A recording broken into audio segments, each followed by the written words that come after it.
Gopal Krishna Goswami, it was a very important part of his devotional life to offer obeisances to each and every devotee.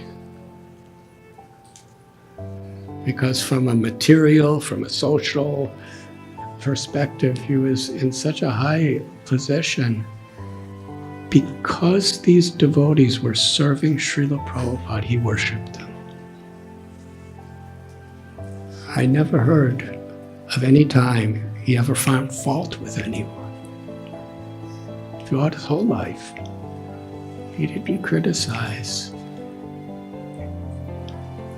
This was his love for Srila Prabhupada. This was his faith in Srila Prabhupada. This was his surrender to the path of bhakti. That anyone, wherever they're coming from, he was offering obeisances to them if they were offering service to his Guru Maharaj, Srila Prabhupada.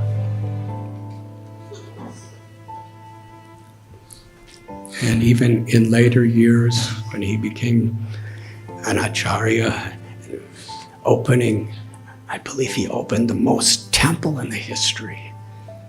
He inspired the most book distribution in history.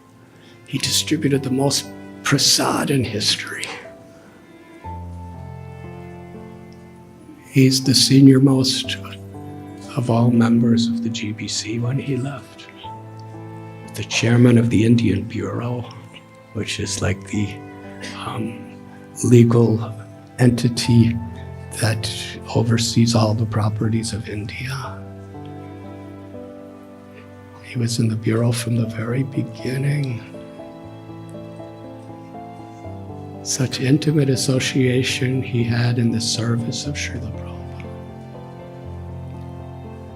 Srila Prabhupada, because devotees were joining the temples. There wasn't many congregational devotees in those days. But Srila Prabhupada, because devotees in those, you remember, it was one of the preaching platforms to convince you to join the temple and move in and give up everything else. That was the old days. Srila Prabhupada told the devotees, do not preach to him to join the temple. He has such a respectable job. And he's contributing so much to all of us.